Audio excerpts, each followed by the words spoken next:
अस्सलाम वालेकुम दोस्तों, मेरा नाम नुमान है और मैं पुर्तगाल से उम्मीद करता हूँ कि आप सभी ठीक होंगे। इस वीडियो में हम डिटेल से बात करेंगे कि पुर्तगाल का D7 वीज़ा है क्या और इसकी रिक्वायरमेंट्स क्या है, अप्लाई कैसे कर सकते हैं, इसके मतलब हम डिटेल से बात करेंगे।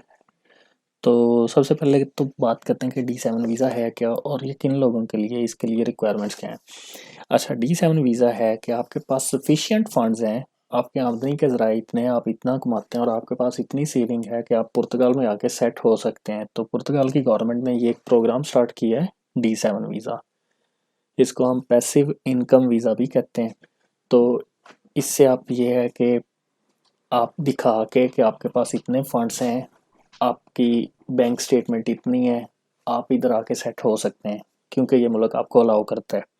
तो सबसे पहले हम बात करते हैं के रिक्वायरमेंट्स की। तो जो मेन एप्लीकेंट है उसकी सबसे पहले एज की बात करते हैं। उसकी एज होनी चाहिए 18 प्लस, 18 साल से ज़्यादा। ठीक है। एज के बाद जो मेन चीज़ है वो फिर आ गई सफिशिएंट फंड्स।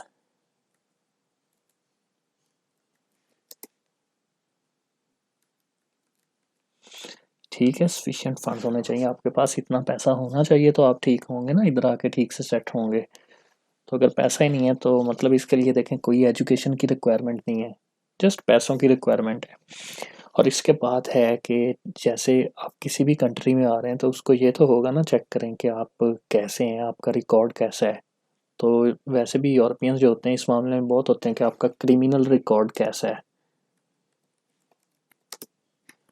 तो आपका क्रिमिनल रिकॉर्ड ठीक होना चाहिए कि आपने किसी भी तरह के कोई क्राइम ना किए हों। तो उसके बाद हम बात करते हैं कि जो मेन चीज़ है, आप नॉन ईयू। और पहली बात, नॉन ईयू मतलब आप यूरोपियन सिटीज़न नहीं है। आप नहीं हैं तो अप्लाई कर रहे हैं, अगर आप यूरोपियन सिटीज़न होते तो आप D7 वीज़ा के लिए क्यों अप्लाई करते। अच्छा, अब इसके बाद आ जाता है कि आपके पास प्रूफ ऑफ प्लेस इन पुर्तगाल। आपके पास मतलब जहाँ पे आपने आके रहना है, कोई उस जगह का भी तो प्रूफ चाहिए ना। तो इसके अलावा जो मेन चीज़ है वो है टैक्स पेयर। मैं बताता हूँ कि ये टैक्स पेयर क्या चीज़ है, या इसको हम कह लेते हैं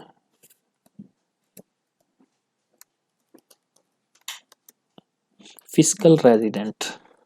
ठीक है।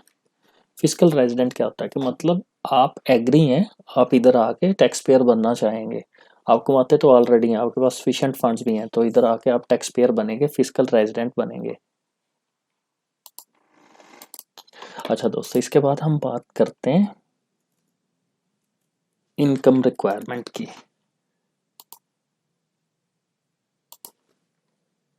दोस्तों मैं कोशिश कर रहा हूँ कि आपको डिटेल से बता सकूं कि आपको मुकम्मल तौर पे समझ आ जाए इनकम रिक्वायरमेंट। इनकम रिक्वायरमेंट के हिसाब से ऐसा है कि जो फर्स्ट पर्सन अप्लाई करेगा, मतलब उसकी जो इनकम होनी चाहिए वो 7980 इतनी होनी चाहिए एनुअल। ठीक है, एक साल की इतनी। और हो सकता है कि जब तक आप वीडियो देखें, जब तक मैं पब्लिश करूं, ये 7980 से 8500 तक हो जाए। ठीक है। तो क्योंकि थोड़ी बहुत तो ज़्यादा हो जाती है, उनको मिनिमम जितनी पुर्तगीज़ यहाँ पे है उतनी तो चाहिए ना। और आपके पास इतने पैसे मौजूद होने चाहिए एक साल के। और ये मैं जैसे बता रहा हूँ कि अभी इतने, आने वाले वक्त में हो सकता है कि ये 8500 हो जाएं।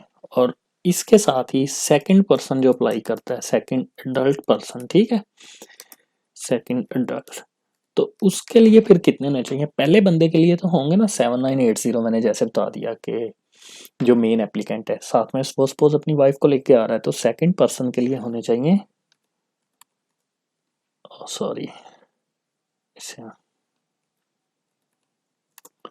3600। और मे बी ये भी 4000 तक चला जाए या 4200 तक चला जाए आने वाले वक्त में। थोड़ी सी जैसे इनकम यहाँ पे बढ़ेगी तो ये भी थोड़ा सा बढ़ जाएगा। और अब देखें चाइल्ड का भी हो सकता है, तो चाइल्ड के लिए क्या सीन होगा, चाइल्ड के लिए होगा 2160। ठीक है। और ये जितनी भी मैंने अमाउंट बताई है, ये है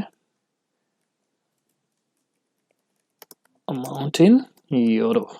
ठीक है, क्योंकि यहाँ पे यूरो चलता है। ये थी बेसिकली इनकम रिक्वायरमेंट। पुर्तगाल की जितनी मिनिमम इनकम है इतनी आपकी पर मंथ हो, और एनुअली आपकी इतनी होनी चाहिए, सेकंड अडल्ट के लिए इतनी चाहिए, और एक चाइल्ड के लिए इतनी चाहिए। अच्छा, अब हमने ये मेनली वैसे तो बात कर ली थी, लेकिन अब हम करते हैं डिटेल से ज़रा डॉक्यूमेंटेड फॉर्म में, मतलब ना ये जो डॉक्यूमेंटेड फॉर्म में चाहिए होंगे डॉक्यूमेंट्स, लाइक जैसे अभी मैं आपको बताता हूँ कि डॉक्यूमेंट्स क्या क्या चाहिए होंगे। निफ, निफ है पुर्तगाल का टैक्स नंबर। हर बंदे का यहाँ पे निफ होता है, कुछ भी खरीदना है तो आप निफ पे ही खरीद सकते हैं।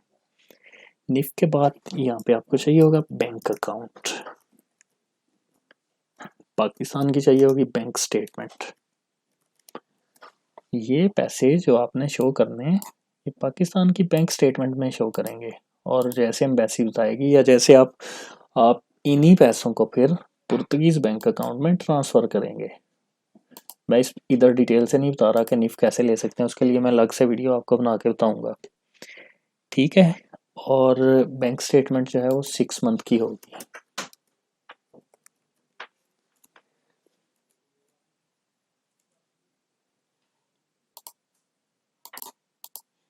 और इसके बाद जैसे कि एड्रेस प्रूफ,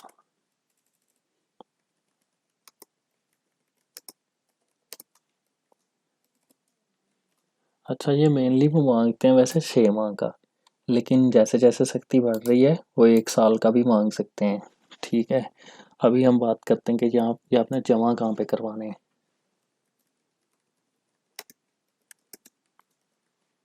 आप जिस कंट्री में भी हैं, जैसे कि आप दुबई में हैं तो वहाँ पे जो एम्बेसी होगी पुर्तगाल की तो आपने उधर जमा करवाने होंगे, ठीक है। जैसे कि पाकिस्तान में भी एम्बेसी है तो पहले आपको कांटेक्ट करना पड़ेगा, उनसे अपॉइंटमेंट लेनी पड़ेगी, और ये भी पूछना पड़ेगा कि वो ये एप्लीकेशन अभी एक्सेप्ट भी कर रहे हैं कि नहीं।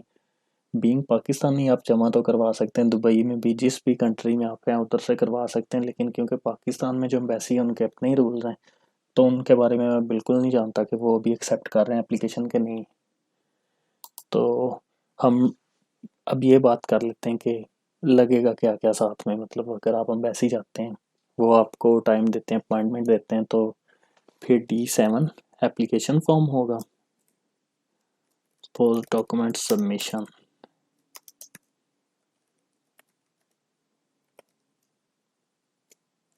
अच्छा जी, D7 एप्लीकेशन फॉर्म।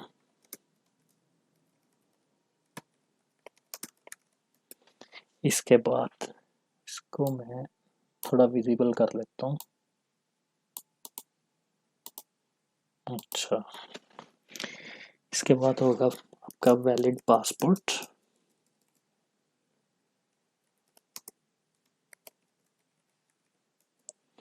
उसके बाद इनकम प्रूफ, जैसे मैंने आपको बताया था, जिसको बैंक स्टेटमेंट भी कह सकते हैं, ठीक है। तो उसके बाद कहीं भी जाएं, हम विजिट पे जाएं तो हेल्थ एंड ट्रैवल इंश्योरेंस। अच्छा, ये तो सारी बातें आपको देनी पड़ेगी, और बस यही मेन चीज़ें। रेंटल एग्रीमेंट भी ऐड कर लें आप, ये तो उन्होंने चेक करना ना कि आपने जाके रहना कहाँ पे है। फिर इसमें से किसी चीज़ का भी आपको डाउट है तो आप मुझसे कम्प्लीटली मतलब ना पूछ सकते हैं। और यहाँ पे जैसे कि पाकिस्तान में हम बोलते हैं तो हम ऐड कर लेते हैं कि पुलिस करैक्टर सर्टिफिकेट।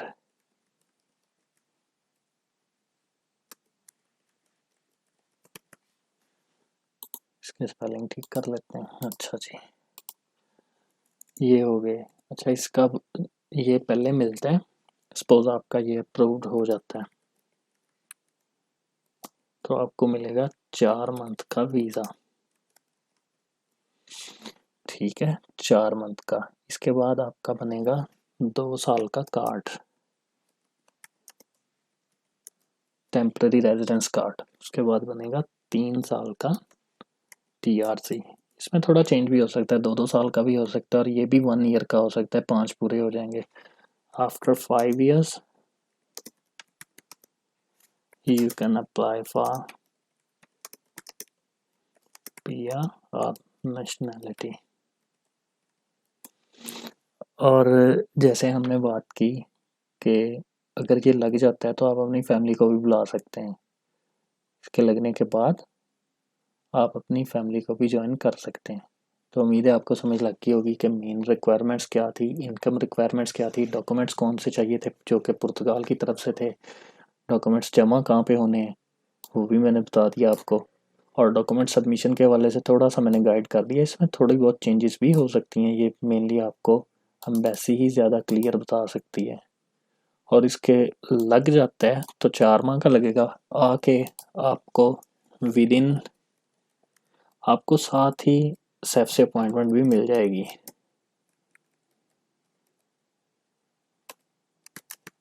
जो may be with in 120 days 120 दिन के अंदर भी हो सकती है। तो ये भी आपने मतलब देखना है कि आपको अपॉइंटमेंट मिल जाएगी, उसके बाद आपको कार्ड मिलेगा, उसके बाद मतलब कि कार्ड रीन्यू होगा, फिर 5 साल बाद PR या नेशनैलिटी। ये था दोस्तों मेनली। आप किसी एजेंट के पास जाएं, वो आपसे मतलब पैसे दे, उससे बेहतर है कि आप खुद ही अप्लाई करें, खुद ही सारी चीज़ें रेडी करें और खुद से कोशिश करें। होप सो आपको वीडियो की समझ आई होगी। किसी भी चीज़ की समझ नहीं आई तो आप मुझसे पूछ सकते हैं। शुक्रिया।